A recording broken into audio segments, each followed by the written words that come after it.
I'm Christy Ann Hunter. I'm Lindsay P. Brackett. And I'm Regina Jennings. And this is the launch party for Courting Misfortune. In case you didn't get that from the very dramatic entry. Slow-mo. Slow-mo. We were trying to be mysterious because, Pinkerton agents had to be mysterious. Yeah. That was our plan. All right. People are showing up. Holly's here. So Hey, people are Holly. coming to see you and party. Yes, people are coming. So for those of you who don't know who we are, Lindsay and I are A Rough Draft Life. We have a podcast and we share life tips and edit things and try to make tomorrow better than today. And one of the ways that today is better is that we are celebrating with Regina and we are going to talk about this book. Courting Misfortune. So much fun. We are going to play some games. Yay. Yeah, some games. Yeah, games are good. He was in charge, y'all, so of course we're going to play games. I If I was in charge, we would have like deep philosophical discussion about the Altar call. Yeah, and the uniqueness of the story. But Christy's like, we're going to play games. We're going to play games. I'm all for that. But Lindsay did think through in matching the cover. I did. I am actually channeling. Say her name for me, Regina. Callista York. Yes. Yes. So And I'm channeling my inner Callista today. And it's a little known fact that Lindsay was actually the cover model. I mean, it is a little known fact. It's true. True that. Bethany House is so good to me. I just love it. That's perfection. Christy and I Who knows? Fact or Fiction is actually in an upcoming episode of A Rough Draft Live. Be sure to subscribe, y'all, on your Fact or favorite Fiction. podcast player. Yes. But enough about us. We're going to talk about Regina. Oh, boy. Over there on my screen, not over there. It's over. I can't do it. It's backward. It just It's throws me backwards. off. I'm So- just in the middle, so I have it easy. I I can don't know where you are, Regina. There you are. He's in Oklahoma. No, that's not right. Yeah, that's right. However, I'm a few West housekeeping things for our viewers who are now watching us and like, is this the Three Stooges? Yeah, they're confused. We're sorry. Anyway. There is a slight lag from what we are saying to what you are seeing. So if it takes us a little while to answer and say, acknowledge that you said things like, congrats on the new book. Yeah, thank you. Thank you, Janet. There is a little bit of a lag. So give us a little bit of leeway there. Yeah. Other housekeeping things tonight is all these comments y'all are doing, they are not for naught. Oh, they are never for naught. They're not for naught because, Regina, tell us about your giveaway today. Okay, so when I was doing research in Joplin, we stumbled across the Candy House Gourmet where they make their candy. They're actually making the chocolate right there in front of you. And so I just wanted to do a shout out to them. So we're giving away the Tower of Indulgence, which has I know, like, how could that be bad? It sounds like the Tower of Babel or something. So anyway, so they have the deluxe assortment of chocolates. They have sea salt caramels made there in Joplin, Missouri, which is the setting of my book, and then peanut butter melt-aways. So we did do a little sampling when we were there in Joplin. You guys, even if you don't win it, you want to buy some of these for your friends, especially a friend or family member who is going to be coming to your house for Christmas so you can eat it with them. That would be great. There you go. I think Anyway, that's our gift. So am I eligible whenever I put an official comment up? Does that mean I'm entered? No, I you don't are think ineligible. I don't think so. Yeah, and your kids aren't either, so don't try that. I've seen that before. And Jacob's not either. Yeah. Mm-mm. No, Okay. none of that. Fine. She's gone. She's out. Everything's fine.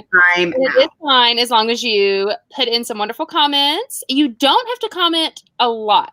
We love it when you comment a lot, but be aware of the Facebook jail because it is a thing. And if you comment like 5 times in a row, Facebook thinks you're a spammer and they want to turn you off.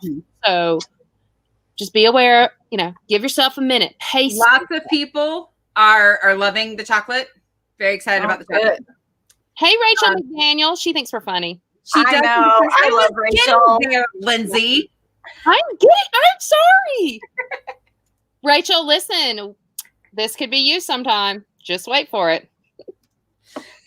You better behave. So we do want to give a shout out. Regina wanted to give a special shout out to a couple of other books other than Courting Misfortune. Right. And so the first one is The Kissing Tree, which is a little, self-serving because I'm in it. But it's a great collection of novellas set in Texas. And it's like this tree, and the first, like my story's the first one. And so it tells the story of how it got to be the kissing tree. And then it goes through different times and different generations in each story in the same small town, and it involves the same tree. So it's a real fun. Cool. It is really a great, most of the time, like the collections have other tie-ins to other stories, and this one is just that story. So all those, they just flow seamlessly. They're great. And then also, just a book I've read recently, it's always nice to support other authors, is Tamara Alexander's The Colors of Truth. Yes, there it is. Okay, have y'all ever gone to those Tennessee plantations? I have never. I have been to Belle Meade. I need to go because I've read a lot of Tamara's books, and I'm like, so when we're done with this whole COVID thing, we're gonna have to go tour. Like that's something we need to do. Well, Nashville is a great place. Then is just fly to Atlanta. We'll pick up Lindsay on our way up to Nashville. Yeah. Okay. And maybe we'll gather a few other people along the way and have a retreat. That sounds like a deal. Sounds like I'm liking this idea. Mm-hmm. Yeah. Do they let you rent the Carnton? I mean, would we be able to rent the bill? I think you can stay like near it, but not actually there. And if they did, I don't think we would want to pay for it. No, probably not. Probably not. No. Well, all of that to say, we are going to have a great deal of fun today. There's a game coming up later. I am about to disappear from your screen because I am the person behind the scenes. I'm the magic that makes this all happen. It really is the magic, y'all. Christy and I had a conversation while I was making dinner about what I was supposed to be doing. So, she's done all the work beforehand. Yeah, she really has. Yes.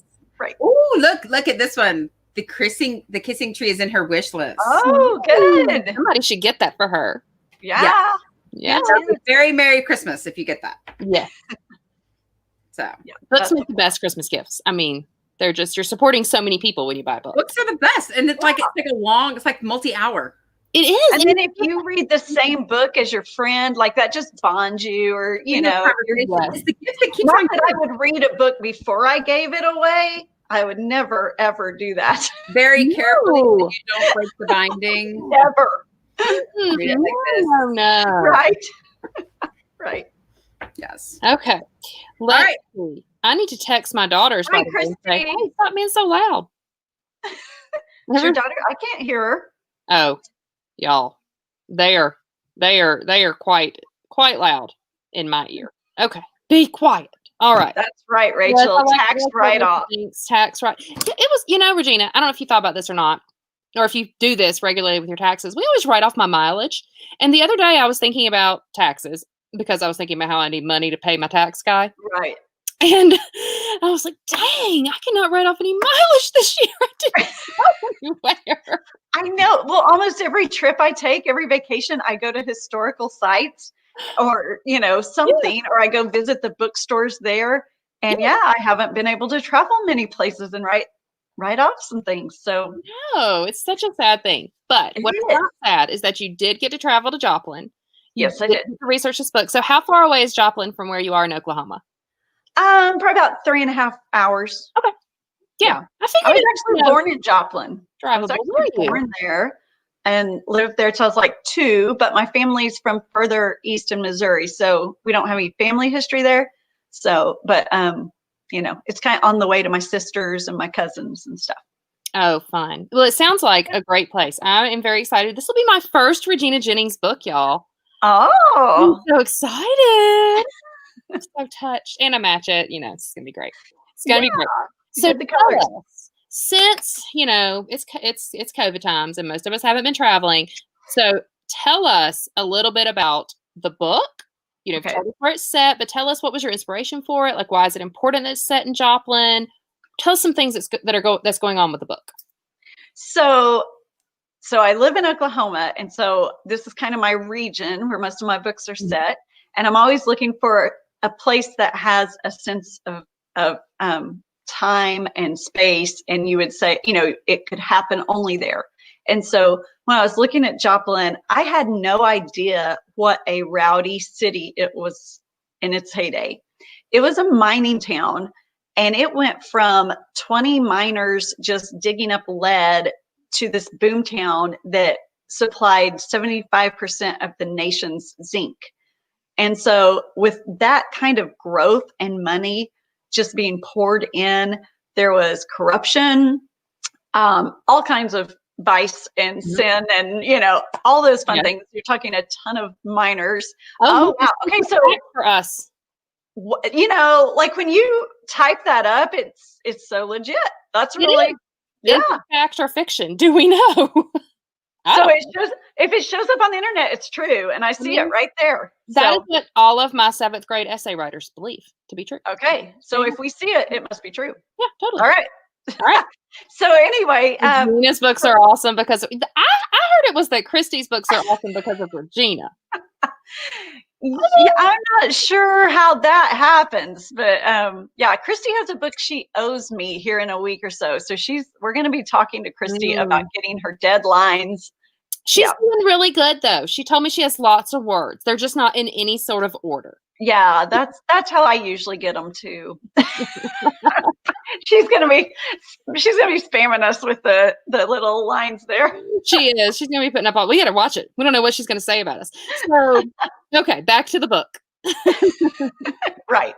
So anyway, it was so starting to think about that, and then I was trying to think of what would tie it together.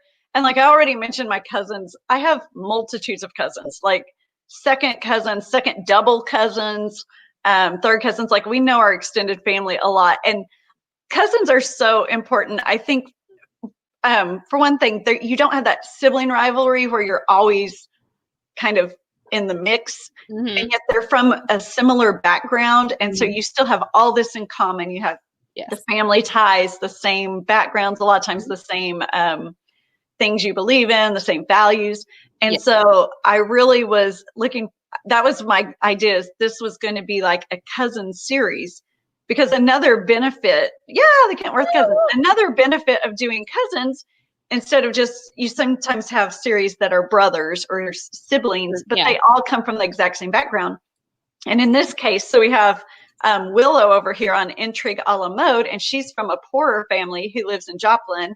But then you have Callista in Courting Misfortune, who's from a very wealthy family in Kansas City, and she just ends up in Joplin as she's a Pinkerton agent and doing a case in Joplin. And then we have the country cousins. So even though they're all family and they're related and they know each other, then hey, Lori, my third double cousin Lori is saying hi right now. That's so fun. A third double cousin. She is. She's my So anyway, so you can have these different backgrounds and different stories. They're not all from the exact same childhood, and yet they have this connection. So that's what I really wanted to explore with the cousins. I love a cousins. In fact, my Christmas novella that just came out, the main character was inspired by my cousin, who is my friend of my heart forever, because Heather is 18 hours older than me. And our moms are best friends. So it makes, even though we don't see each other a lot, it's very easy when we're all together, you know? Because it's that same. And the older they get, the more and more our very different mothers are really, really alike. And so she'll do something, and I'll be like, "Oh my gosh, you're just like my mom," and she's like, "No, I'm doing something that my mom does." You know. How far apart are y'all in distance right now? Only an hour and a half. Yeah. I'm in North Georgia. She's in Greenville, South Carolina. So not far, which is too big, you know. It's right. It's busy. And then you get nervous about traveling and worrying about, So anyway, that's and I have something new I've never had in a book. Because they're cousins, it's a little complicated. I have a family tree.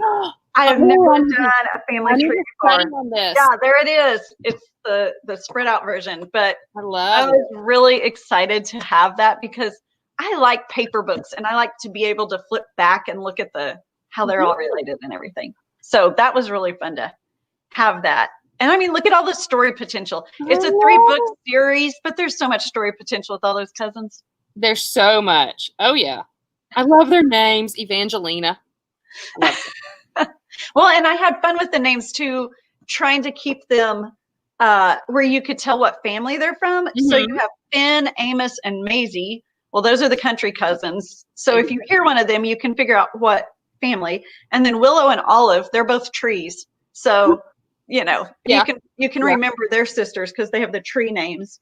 And then Corbin, Callista, and Evangelina, they're a little uptown on the country cousins. I love it. And then then the second cousins are down there at the bottom.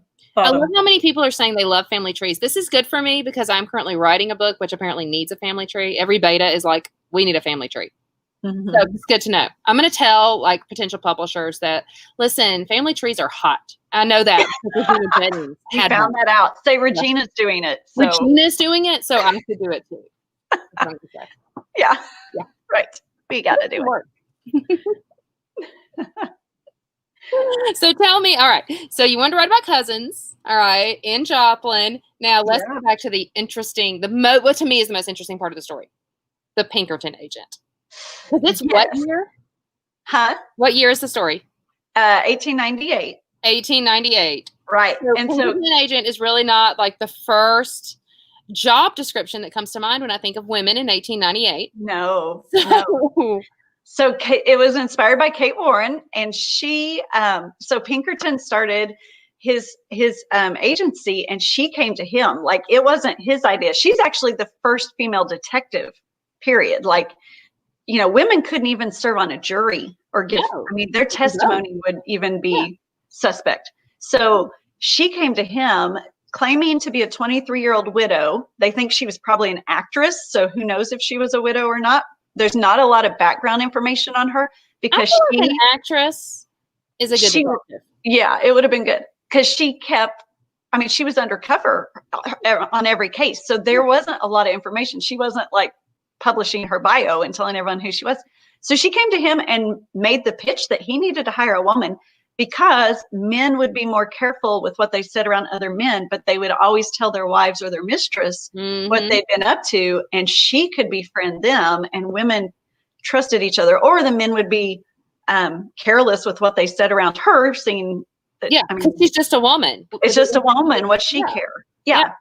And so her cases, though, oh my word, they are horrifying. Okay, so like, for instance, there was the Drysdale case, and a guy who worked at the train depot got his head beat in with a hammer, and $130,000 was stolen. Okay. So they were, the train station, like, it's kind of where they would transport the money. It would go to the Wells Fargo or whatever. And then, so anyway, so they were pretty sure it was Mr. Drysdale who did it. So Kate went to town undercover, hung out there, met some people, kind of worked her way into society. She was riding her horse across Mr. Drysdale's farm when she fell off her horse and injured her back, supposedly, and got a doctor to declare her unable to move and that she had to stay in his house until she healed. So I know. So here she is faking an injured back and that she can't get out of bed with him and his wife. He's possibly a murderer. So she can spy on him. I mean, it's so scary. So at night, when she supposedly can't walk, she's getting up and snooping around the house, looking for things. And then at one point, they had a guy dress up like, so the guy who died was actually his friend. So they had a guy dress up like him in a white suit with blood all down his back, and like walk around outside the house. And the guy would say, like, do you guys see that? Do you see that? And everyone would say, no, we don't see that. Like, who? What are you talking about? I mean, they were making this because they didn't have DNA. They didn't have the techniques. So they basically use psychological They gaslight manipulation Yeah.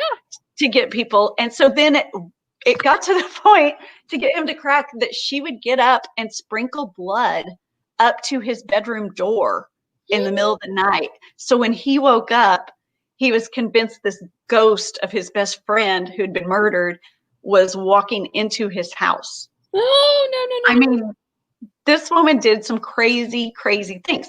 Now, if you think about it, though, if this guy was innocent and this was his friend who had been murdered, how horrific would that be? Yeah, it's horrible. But was It's he guilty? horrible. Huh? Was he guilty?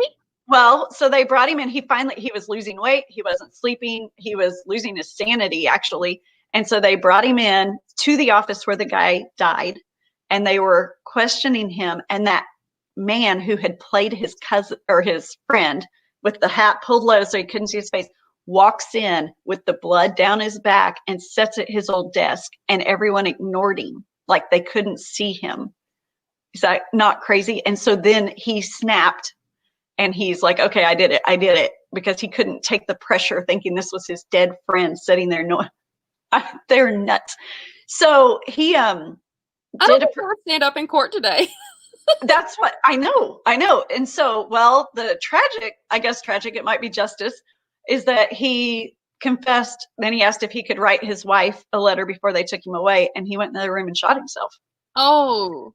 I know. So I was talking to a defense attorney about doing this, and he said the Pinkertons are why we have a lot of the rules that we have today, protecting people from, having someone move in with you and spy on you and do all this psychological stuff.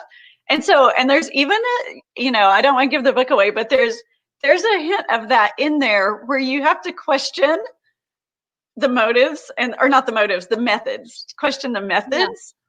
Yeah. And of course, all Pinkertons wear gray hats, because I read it on the internet. And so it must be true. It must be true. Callista is not wearing a hat, y'all. We are modeling the same. I don't know. Maybe Christy doesn't know. I don't know. I should have asked Christy when you did your modeling. I should have asked Christy if you were supposed to wear the hat. You should have asked her. Yeah. So I don't want people to be confused and think that your book is about that murder. No, it's not. Your book was inspired by events. By Kate Warren. And I mentioned her in the book too, that Callista, that Kate was hired by Callista's family at one point. Oh, so hopefully. So that's how she met her. Yeah. Oh, okay. So, we got the Pinkertons and all sorts of interesting stuff happening, and not just the Pinkertons. We got female Pinkerton. Okay, so we've got Callista, and then we've got, because you write romance, correct? Right, of course. Right. So then, of course, we have the love interest, and the love interest. I mean, you can just read this on the back of the book, y'all. He wants to try and stop the baby raffle from happening. I'm gonna need a little more context.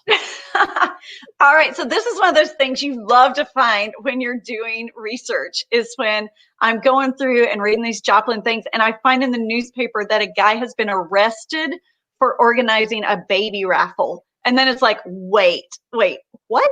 A baby raffle? So I went back, and, not only was there some newspaper articles about it in 1910, but there was also I read articles where they had kind of summarized and done a historical article years later. So what the deal was, okay, as you can see with this graphic, there was a baby raffle in Paris. If you can look up, see it closely, these little babies are in bags, and it says like the lottery of babies. Yeah. And so, I mean, if you take away the horrificness of it and just think, they had orphanages that were overrun. Mm-hmm. And who would ask for a baby unless you really wanted the baby? So they would raffle them off. I don't know why they didn't just adopt them. I don't know why the raffle was easier. They were raising money for the orphanage. Well, that's true. But adoption can cost. But yeah, you're right. Maybe they would get more money through a raffle. I don't know. So anyway, that was something that happened in Paris. It happened there was a Pacific Northwest event, like between Oregon and Washington and Alaska, that they raffled a baby. And so this wasn't unheard of. And then Joplin, they had a children's home, which was overrun. As you can imagine, there was a lot of prostitution in town. There were a lot of minors in town. Right. And there were also a lot of men who died in the mines. It was a dangerous profession. And so you had a lot of orphans. Yeah. And so they were trying to raise money for it. And so one of the promoters said, we'll have a baby auction. And the Elks were okay with it, but the mayor said, no, we're not going to do that. And so he was trying to get it stopped. And there were a lot of, so my character in it finds it outrageous, doesn't want this to happen. We Matthew. love him already. Right. Of course. He's a good-hearted guy. But historically, the promoter got arrested. And then when he'd get out, like if you read in the paper, it's hilarious because it quotes him and he'll say, this is a child whose father was a murderer and killed his mother, and have all these horrible details. And then the next one, he's like, this is a fine and healthy child from good parents. So he's just making up stuff, trying to get people to buy the tickets. And they ended up raising a lot of money. The publicity did well for them, but they didn't actually have a baby raffle. And so it's not in the paper, but in the kind of the folklore or the stories I was hearing from other people, they say that they maybe produced a goat and said they raffled a kid. Like, yeah. So I know. That's hilarious. So, So anyway, it didn't actually happen in Joplin, but in my story, it's fiction, truth or fiction. So we can change some of those historical facts. Fact or fiction, you never know. I love all these people who are telling us interesting things about themselves. No, family from the orphan train, Nancy, that's awesome. It's amazing. I think I remember, I have read like almost everything Lucy Maud Montgomery wrote, and I think she has a short story, one of her Avonlea short stories. There's a baby raffle. Like really? I think they're auctioning off, like a family has died and they're auctioning off the property, and then like there's nothing left except the baby, and they're like, let's just auction off the baby. Because it's from the POV of this older couple who couldn't have children. And so like, they call each other Ma and Pa. And so like Pa brings the baby home and Ma's like, I'm supposed to do the baby. It's cute. But yeah, I remember reading that as a child and thinking. Well, and that's probably set around the same time when it was something they were doing. Mm-hmm. I mean, the turn of the century is when they were doing that. So apparently that was a trend. You don't need social media to have trends, guys. Yeah, isn't that funny? Right. That is just insane. Okay, so you mentioned that Joplin is a minor town, and that was one of the reasons that there was so much corruption and prostitution, and which of course leads to orphans, unfortunately. So tell us a little bit about the miners in Joplin. Well, so they had discovered lead there before the Civil War, but that part of Missouri was devastated by the Civil War. They really couldn't manufacture it or really get anything established with all the violence going on between the bushwhackers and the Jayhawkers at the time. But about 1871, I think, is when they started kind of reorganizing and really doing. Plus, there weren't railroads there, so it made it hard to get out. Lead, if you haven't heard, is heavy. Put that one down, Christy. Lead is heavy. Lead is heavy. Fact or fiction? Right. So you didn't want to carry it out, right? You needed trains. So anyway, the economy started going. Thank you. Mm-hmm. The economy started going well, and there's all these stories of there was a family from it was just so plentiful. It was unbelievable, and it was close to the surface, so you could literally dig up some lead and make some money for the week if you wanted. You didn't have to buy a mine or like the gold guys, do all this stuff. So there's a story about a family from Arkansas that came up to see a circus, and they just camped out, and they got there a day or two early. So the dad's like, well, hey, I'll just dig. And they made some money and made some more money and made some more money. By the time the circus started, they decided to move to Joplin, officially lease a place, and became some of the wealthiest people there, like ended up owning a mine. That's just, and there's a house in Joplin, a beautiful mansion called the fiction. That would hurt. That would really hurt. Anna doesn't hurt. So there's a house there called the $14 house that a guy came to town, spent $14 on the gear and the lease, and became a millionaire, basically. So it's so not only do you have all the money, but you have people who maybe aren't as wise with their money getting suddenly rich. I mean, it's not just that there were wealthy people, it's people who, single guys who just walked in and now they're wealthy people. Right. So, it kind of taints the bill. So fact or fiction. Now this isn't a book called Wicked Joplin. It said, and so this was a quote from the Springfield paper, which Springfield's about 60 miles away, 50 miles away. And they very much disapproved of Joplin. I'm telling you, Joplin was a rough town. They called it the wide open town. Like I see that in a lot of different places, wide open. Anything you wanted to do, you could do there. And they said there's 17 barbershops and 117 whiskey shops. Yes. Now, I don't know if that's a editorial, just speaking figuratively, but it gives you an idea. A lot of those towns, I've heard like the comparison of there's 3 saloons for every church, that kind of stuff. Right. Yes. There were 78 saloons in 1875. And so that is I think that is. Drinking whiskey. If you drink too much whiskey, and if you look at the minor pictures, that's why they wore the hats with the lamp on top, was to hide their bald heads. Really? Yeah. I did not know that, but now I do, because it's been on the internet. Yeah. So basically what you're saying is what happens in Joplin stays in Joplin. Maybe. Christy's comments are awesome. Of course she would share that one. Of course she would. She's not sharing the other ones. That's fine. It's fine, Christy. Now listen, y'all, we are prepared to answer all the questions that you want to ask. And what we don't know, we will make up on the spot. So, absolutely. So you go ahead and start dropping questions for Regina right there in the comments, and she is going to be more than happy to answer them. So while you're coming up with a couple of those things, I want to know, I'm sure it would attract some hoodlums for sure. Hey, well, in the 20s, Bonnie and Clyde were there. Like they had a house there, and they got, I'm trying to think what started the raid, but they were raiding it and they had a shootout with the cops, killed a couple of policemen and left in a hurry.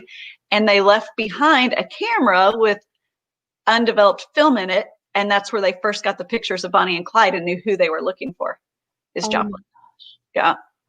My daughter wanted to dress up. She and her boyfriend wanted to dress up like Bonnie and Clyde for Halloween. I said, why? They were terrible people. I know. Terrible people. You do not want to be Bonnie and Clyde. Right. Right. But that's an interesting fact that the undeveloped film, they left. I like that. Mm-hmm. I like that. Yeah. Yeah. So if you see those pictures, if you Google Bonnie and Clyde, and you see the picture where she's kind of they're holding guns and all this. The only one I've ever seen. That was from their Joplin house. And I think that house is an Airbnb, if you want to stay. Let's have a there.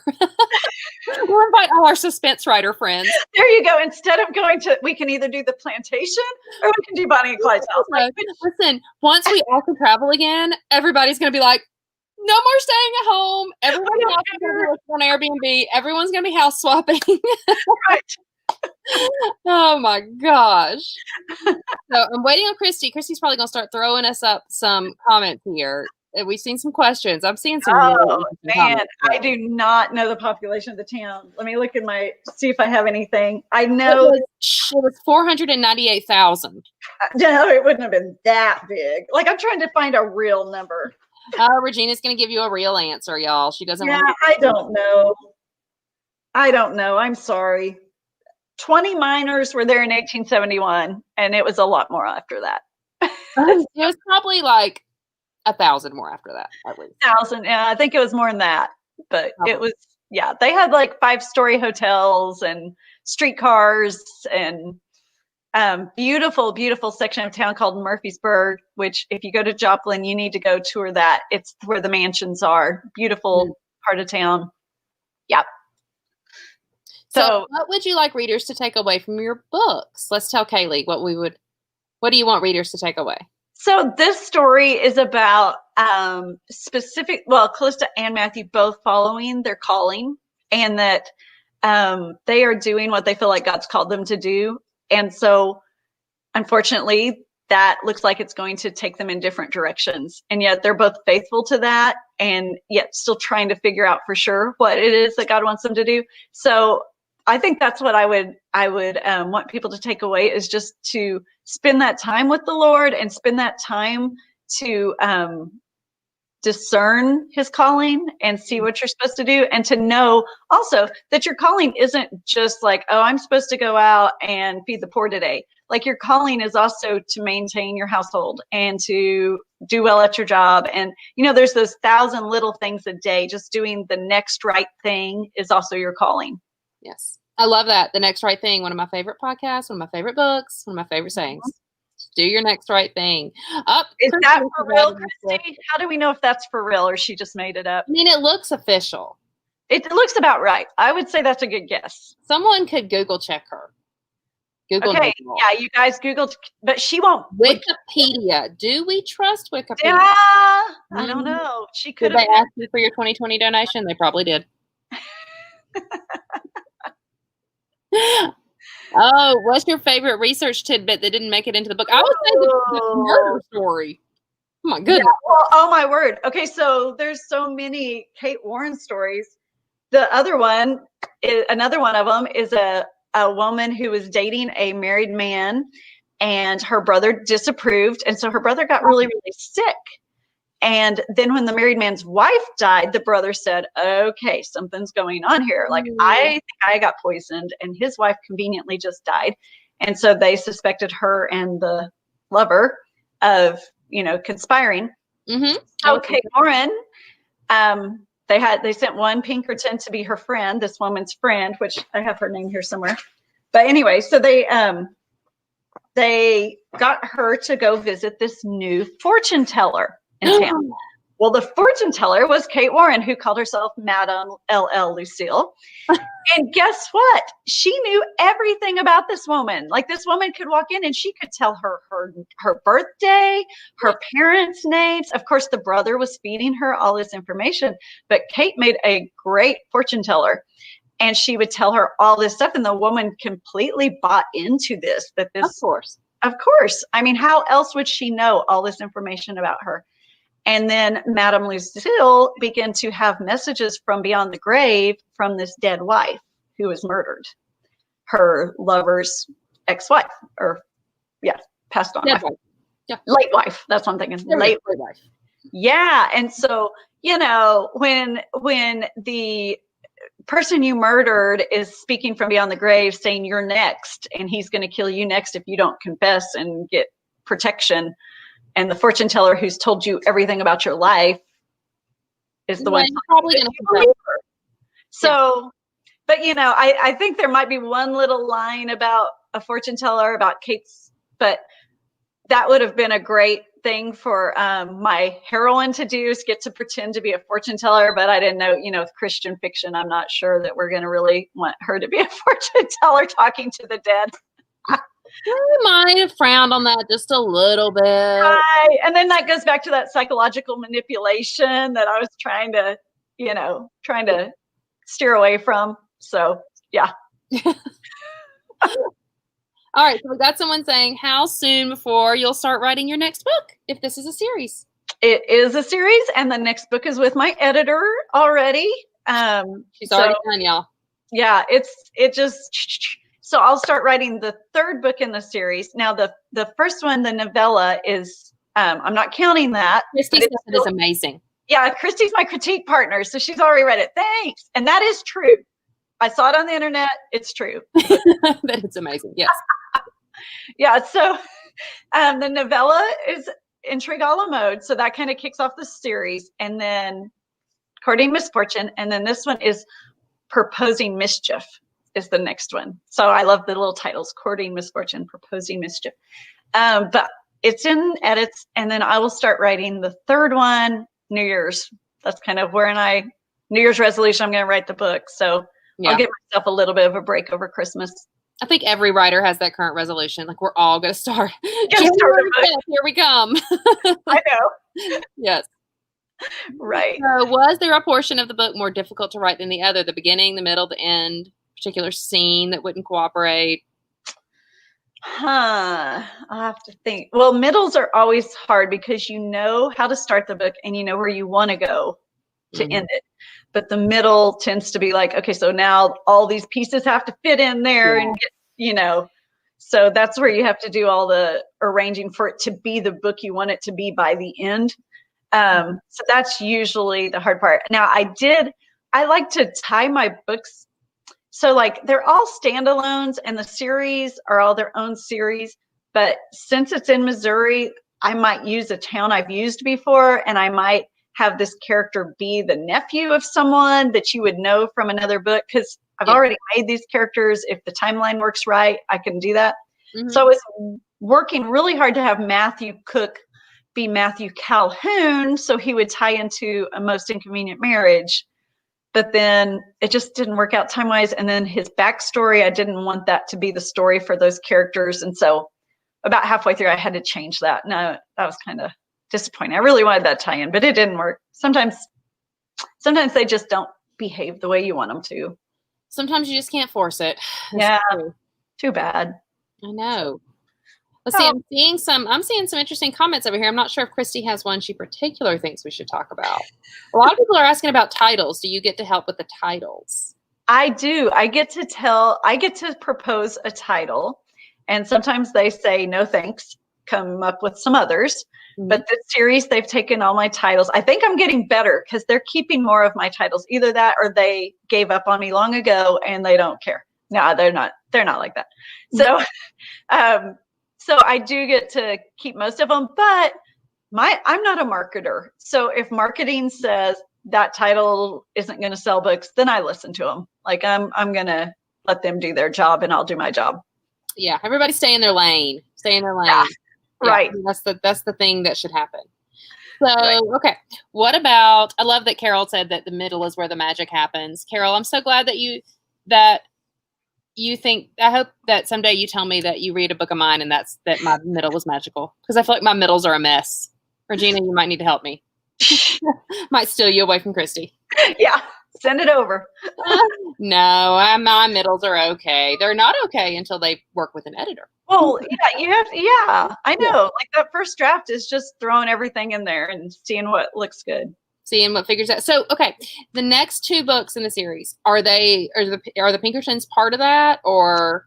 They're not. Okay. So the next book is Macy's book. If you've already read Courting Misfortune or Intrigue a la Mode, you'll meet Macy. She's loosely based on Ellie Mae Clampett. I mean, she's a lot of fun. She's the country cousin. Yeah. And we have some Joplin history involved in that. There was a crystal cave found. It's like the world's largest geode. It's under downtown Joplin. And they discovered it, I don't remember the year exactly, but they would give tours of it, and it's beautiful. So this book is about them finding a similar crystal cavern. Unfortunately, so here's what happened. So the water table's up. You can't mine. So all these miners, because it was so lucrative, all the mines are pumping water out. So the water table went down enough for them to discover this crystal cavern. So they did tours. If you think about it, it's nice and cool down there. So they would have parties down there. They had a dance floor. Can you imagine a geode big enough to have a dance floor in? I mean, it would have been amazing. So they did all that. But then after World War II, the mining, they didn't need as much lead and zinc, I guess. And so the mining kind of died out. And as the different mines closed and stopped pumping the water table rose. So one day, a man's down there looking at, I think on a Friday, he went down to the crystal cave that they did tours in, looks around, comes back the next Monday, and there's water. And no one's been in it since like 1946. Okay. So, yeah, so they boarded it up, poured concrete down the shaft so it wouldn't be because, I mean, it's downtown Joplin. It's under downtown Joplin. Right. They didn't want someone, it's a liability. You have a hotel or a department store over it. You don't want someone getting down there and getting hurt. So It's still down there, still protected. So it's really neat to know it's there now. But the second book is going to be about the discovery of that and of course the country cousin and the mine owner. Christy is trying to move us along, apparently, because I missed her. Oh, we haven't done our games. Her chat she sent me. Yes, it's game time. Okay, so hold on to your questions. All right. If we don't get them answered, we will. Regina can go back after and she can answer in the comments too. All right, we are ready to play I Spy. based on historic events of 1898. Okay, are y'all ready? You guys get to play along too. All right, I'm ready, Christy. We're not ready. I don't know. She's on Wikipedia right now. She totally is on Wikipedia. Oh. Okay. So the historic fact is that Brooklyn became part of New York City in 1898. Right. Oh, it's Brooklyn today, I guess. Okay. I spy. Oh, my word. I'm going to need to blow this up. Hold on. Christy says, I know. Like Regina and I put on our glasses. I know. Okay, you spy something red. Something red. Okay, I can't see comments if I blow it up, but how about the Swiss Army flag? I don't see the Swiss Army flag because I didn't blow mine up. But I'm going to go with, oh, that's some good eyes. I must need to go to the doctor. Is that it? All right. Is she right, Christy? See, the other people are saying the jacket and the coat and the parka, and that's totally what I was going to say. Or we got the I'm pointing at my screen like y'all can see that. Oakley. The banner. Regina, I got it. I got it. Think alike. I feel like I'm being cheated. Okay. I'm ready though. Did I tell you I like games? I got my glasses on. I'm ready. Okay. Yes, Virginia, there is a Santa Claus. Written in 1897, which, is only 1 week away from 1898. So there you go. It's Christmas. Right. Okay. So we can. Oh! Okay, I'm ready. Green. Regina spies something green, or Christy spies something green. Santa's gloves. They're so tiny. Did she write again? Oh gosh, am I supposed to guess something? I don't know. I don't know. So much pressure. Shirt with her kid in the doorway, Regina. I'm sorry. Regina is not allowed to play anymore. I'm not supposed to play anymore. Regina could be a Pinkerton agent, y'all. Yeah. Christy and I must be on the same wavelength here. Okay, I'm not going to guess this one. Okay. This one will be the commenters. All right. The first Atlantic City Amusement Pier opens. Well, I feel like Atlantic City Amusement Pier goes right along with Joplin. I think that would be very much a similar vibes. All right. Christy spies something yellow. Okay, let me pretend to be Christy. Let me get really close to the screen, y'all, so I can see really good. I don't see anything yellow except for that wall. I hope that the other people are getting this right. She got, yeah. Yeah, the letters. Good job, Gloria. Good job, Gloria. Yes. Yay. Yellow pizza? Is there a yellow pizza? I'm going to go with the yellow roller coaster. Ooh, cornflakes were invented. Okay. That's a lot of cereal. Wow. Honestly, it'd be so many things. I never realized how many cereal boxes are blue. I'm really wanting a bowl of cereal right now when I look at this. I'm like, Cracklin' Oat Bran is my favorite, by the way, on this box. Cracklin' Oat Bran? Yeah, right up there by the Wheaties. Who's on the Wheaties? Who is that? Who? I don't know. Some football player. Some football player. The L in life. Rice Krispies. I'm going to go with the multi-grain Cheerios. It's only half blue on the middle there. Oh, this is a Walmart picture, though. It might be the Great Value thing on the multi-grain. Yeah, that's right. Does that mean I'm right, Christy? You got it? Did I get it right? I don't know. She's teasing me. She's just toying with me. Cereal box, Teresa says. Teresa. Oh, yay. I like Teresa in the cereal box. Good job. Yeah. Official cheerleader at the University of Minnesota. Ready for somebody perky, y'all. It's an animal. Oh, okay. Maybe not. Okay. So these are cheerleaders. Something white. The towel. Of course she spies something white. While y'all are spying something white, I would like to insert a fun fact that Christy told me, which was that the first male cheerleader in 1898 was, wait, I said it wrong. The first cheerleader in 1898 was a male, not a female. In case you didn't know, cheerleaders used to be men. Always. That, like in the 20s, didn't they wear those long fur coats and have the big, Yeah. big, what do you call those? The horns they talked. Megaphones. Megaphones. That's it.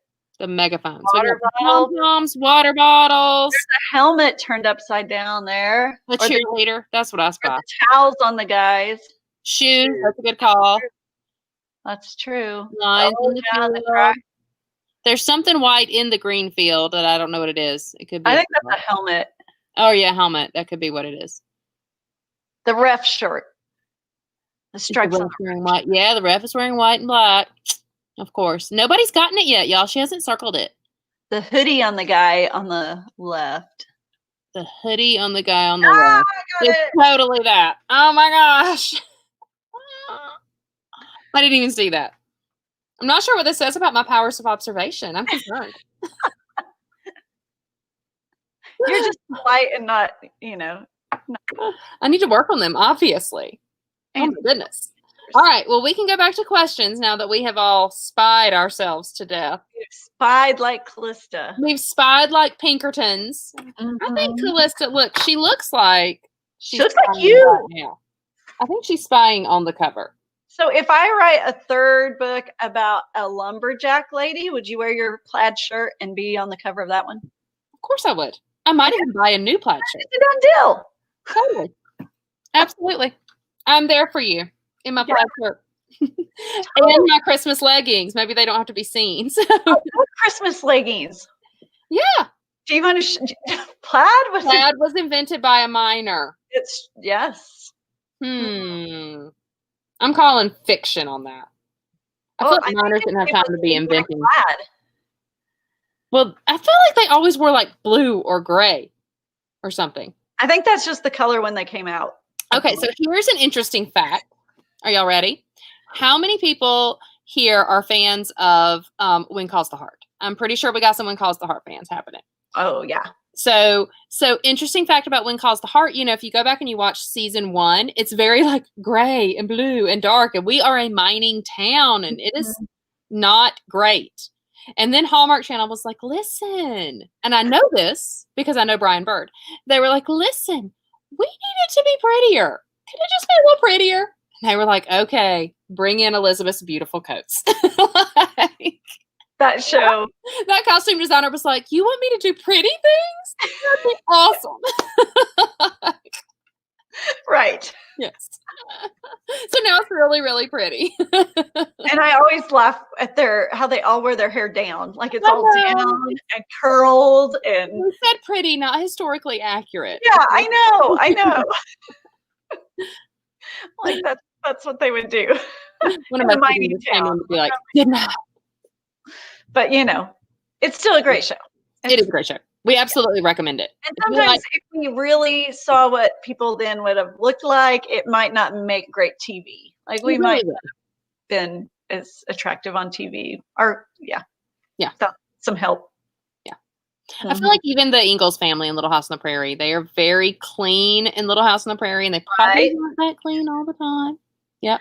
Hey, here's a fact. Well, yes, you all want to read Cory and Misfortune. Also, a fact is my grandparents were neighbors of Almanzo and Laura Wilder in Mansfield, Missouri. Do you know that I wanted to be a writer because I read The Little House on the Prairie? I know, me too. Like I grew up on those. I know. My aunt does the plays there in Mansfield. They have the Little House plays every year, and I need to pretty cool. I don't know how you picked me to be your cover model. It's a nationwide search. It is. And Lindsay won. Well, okay, so I don't choose and design them, but they do ask for input. And one thing I love about Bethany House is that they, seriously, the marketing department puts a lot of investment into the book, and they read the book. They're not just making up something. And have you ever read a book and you look at the cover and you're going, this is nothing like this book, right? That doesn't happen. They're great. So, but they'll ask me for pictures of my character inspiration. Here's my character inspiration for Matthew. Let's see if Christy's on her game. There you go. Mark Wahlberg. Yeah. I had kind of that blue collar look, Yeah. So that's my inspiration for Matthew. And then Callista is Emmy Rossum, Phantom of the Opera. But Yeah. she does kind of look like the girl on the cover. She does look like the girl on the cover. Yeah. So I send them my inspiration, and then I might send them pictures of the kind of clothes they would wear, which Pinterest is great for that. I find the clothes from that era. You also want to match it to their economic status. If it's a farm girl, or if in this case Callista, you're going to want a nicer outfit for her versus her cousin Maisie. Yeah. And so, and then I'll send any other, like if I have any ideas for what they might be doing or props that they might have in their hand or something like that. And then they go to town and design it and make it beautiful. And there was once I saw someone ask a question and about the changes. I did have a change because they had that picture, as you can see. And if you look really close, see this little guy? So the first guy they had there was Dumpy. He had on a long jacket and it made his legs look like he might be a midget. I wasn't sure. I saw an iteration of this cover. I don't know why. Yeah, the first one. And so I requested them change the bad guy because it was just, and you know, it's just the way, the perspective and the coat. He's not Dumpy. He was historical. I'm just thinking, like, people wouldn't be scared. They'd be like, "Oh, you're fighting him? Like he's gonna get you." It wasn't very threatening looking. So we did change that. So I do get some input if there's something that bugs me, or there's maybe a historical fact that something that's historically I'd like to change, or it doesn't match the book very well. So I love it. That's my input. It kind of reminds me, let me get him on the cover here. He kind of reminds me of the guy in When Calls the Heart, who is the minor guy in the first season. You know, he's the bad guy. Yes. Henry. And then he becomes kind of good. I know. Yeah. He's a complicated character. He might be one of my favorite characters, actually. I know. That actor does a good job. He does. I guess we can answer this question from Renee. Are you a pantser or a plotter? I think I know the answer. Well, okay, so I have to turn in a synopsis of my book before I write it. So they want to be able to help me out, so I'm not just spending a year writing this book and then I turn it in and they're like, that really stinks. We do not want to publish that. We don't like that. Right. Take it back. So I am forced to at least do a synopsis with the plot on it. Now, some things, right, synopsises are what we might call suggestions. Like, that's a good suggestion. Yeah. So anyway, they help me out and might, point out some possible conflicts that would come up or suggestions. And then I go from there. Team effort. I like that. It is. It really is. Yes. I have watched some of the Canadian Pinkerton. Good question, Alyssa. I have watched it, and it is Kate. I'm the character Kate. I think it is Kate Warren. Is it really? The character is. Why does Canada get all the good shows? Come on now. I know. Yeah, thank you. I think the you'd want your bad guy to look threatening, not like he couldn't run. But somebody that's probably, I'm going to find out. I know who was the model for that one, and I'll be like, sorry, I called you short. It's not. He wasn't short. He was historical. It was distorted, and the coat was too long. That's what we'll say. That's all it was. It was just bad timing. Who are some of your favorite authors? Lindsay Brackett and Christine Hunter. Okay, so I love Nancy E. Turner. One of my favorite books is These Is My Words, which it's a great book. I love that one. Who else do I love to read? Stephanie Lansome is my other critique partner. So, and she has a book coming out, which is a prodigal son retelling set in Hollywood in the 20s and 30s, maybe the 30s. Sounds amazing. Except for it's the prodigal daughter. Love it. So, it's fantastic. So look forward to that. I think that comes out in May or June. Mm-hmm. And then a lot of history. If you're wanting to read, okay, I'm going to tell you some books to read about the Pinkertons, the Pinks in particular. But you got to read my book first. Like, if I'm helping you out, if you want to know the real history, at least read the fictional one first. So The Pinks is by Chris Ennis, Enyss, and I got a lot of my research from that. And then also Wicked Joplin, if you're interested in the local history, and that's by Larry Wood. So those are some of the research books I use. I love nonfiction too. I love nonfiction too, especially I love like anything that's like folklore and like ghost stories and the myths of the local community. I always think those are the most interesting. Mm-hmm. Chrissy's helping us out here with our books. Somebody wants to know if you have finished your Christmas shopping, Regina. No. I'm doing really well though. I'm doing really well. I have like 3 people left, and some stocking stuffers and stuff. So. Oh, you are. You're doing great. You're doing better than me. It sounds like. I realized today that I have no presents for one of my children. That's a problem. It's fine. So Christy wants to know what I bought her, and I would say not the chocolates. You don't get the chocolates, so back off, sister. You don't get. Tell her you bought her a fix for her book. That's right. Hours of my time working on your book. Yes. I think that's what you should tell her. You bought her a red pen. Oh. No, because she looks at mine, so I don't want to give her a red pen. She doesn't need that. No, it's true. She might use it. She might use it. Much. You gift your books to family for Christmas? Yes and no. Not generally. I don't. I mean, they get them anyway. So for the most part, I don't. Now, if we're drawing names and it just depends. Most of the time they end up having them before Christmas. If they don't, then if I thought they wanted them, I would. But you help them out. For the most part, my family's very supportive, but they're not necessarily romance readers or readers at all. My family's all into sports. Now, my mom is a reader, but besides that, it's pretty much sports. So they'd be like, "Thanks, Gina. Thanks." Yeah. There was a question earlier. I'm popping back on because it's 9:00, so we're going to be wrapping up soon. But there was a question earlier where they asked if your husband reads your books. Okay. And I laughed. I was sitting here at my computer laughing. So everyone on this that knows Coy will, and Christy knows Coy.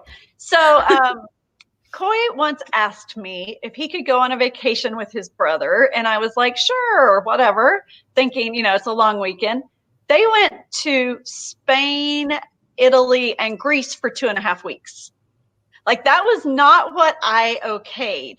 So on that trip, he read one of my books. I think it was he wanted to come home and say, wow, I read one of your books. Mm-hmm. That was the only one he read. Come home with a lot more than that. But that's also the only European trip he took with his brother. So, So was your book that bad? No, he read it while he was gone. I know, but he never took another trip because he knew he'd have to read another book. No, I think I'm just a little wiser not to just say, sure, you can go on a trip with your brother. Yes. I would like to say Winnie thinks I did great. You do. You did great. She did, didn't she? Like, I could never, in case you guys don't know, I am just the best technologically advanced person out there. And so I really taught Christy how to do all of this, and she's learning very well from me. Yes, absolutely. You taught me with your dumb phone. I have a new phone. It is a BlackBerry. It has a keyboard.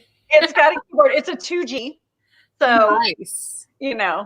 So, Regina, for those of you who don't know, for the entire time I have known Regina, until very, very recently, girl was still rocking a flip phone. She was still having a slider. It was a slider. It was a slider phone. You had a flip phone for a while. You were still having to press the 2 3 times to get a C when you texted. And this one is still not a smartphone. So, Regina, I'm not on the smartphone. Not doing it. Does that mean that readers cannot follow you on Instagram because you are not on the smartphone? I am on Instagram, but I rarely post. Yes. So you can tag me on it. Please tag me and help me out because I can't really post. I do post occasionally on my husband's phone, but that doesn't really work out very well. Yeah. So I will say I am putting a link in the comments of where you can go to get your own copy of Courting Misfortune. So for those of you who do not yet have a copy, just check out the comments wherever you're watching this, and there's a link that will take you to all the buy links, whatever version you choose. It's all there. Yeah. All right. I love it. I love these people who are agreeing with you about the smartphone. These are the people I ask about when I need to upgrade. Melissa's husband and you are in the same camp. The only reason the phone got replaced is because It died. Yeah, we had to go on Amazon to find a used phone to make something that wasn't. I mean, everything else said senior. Like they have these little ones that are senior phones. I'm just really picturing you with like what is it, the June bug, something that they jitterbug. That's what my other option was a jitterbug, and you can't accept calls from people you haven't put in the program. I mean, it's very limited.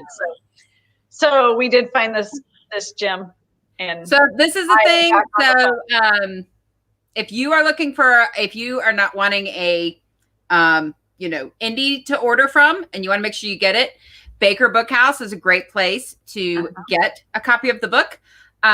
Also, let's all go for Hannah, because she has to wait until Christmas.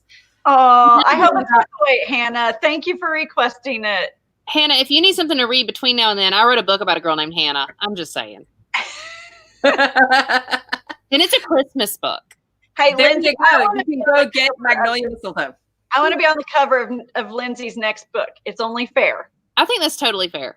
I let you be on mine. So that's true. That's true. I think you can totally be on the cover of my next book. Okay.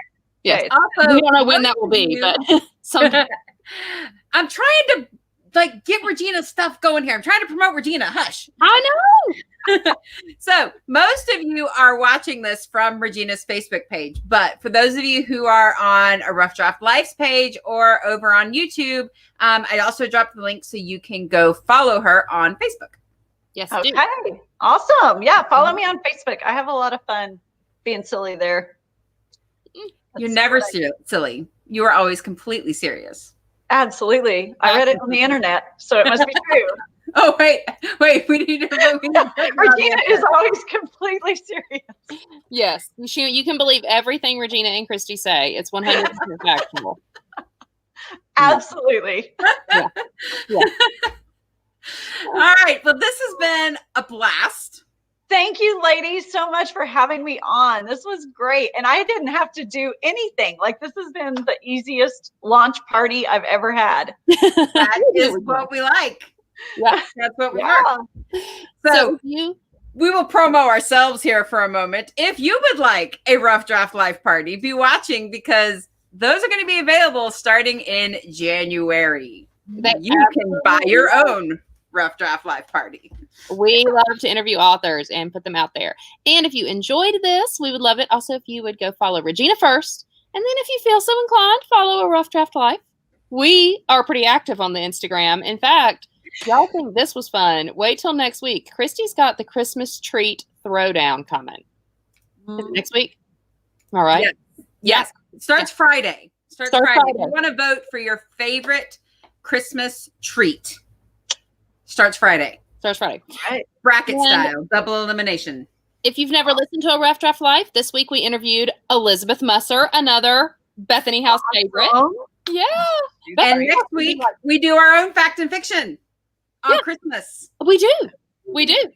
I was going to say, I feel like Bethany House should be like giving us a cut of something. We answer the question of, did Mary ride a donkey?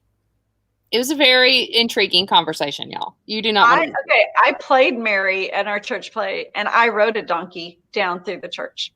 Were you? Did you read it on the internet? What? Did you read it on the internet? I literally did ride a donkey down the aisle in our church, and they had carpet taped down in case the donkey had an accident. It wouldn't ruin the church carpet. I love it. So I played a wise man once in an outdoor nativity.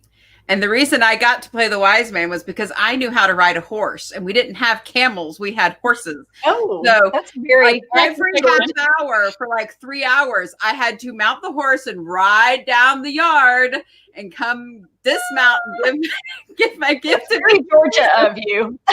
That is amazing. Okay, so what about the winner of our prize? When are we announcing that? Okay, so you will draw a name either tonight. Okay. Are you doing it tonight or in the morning?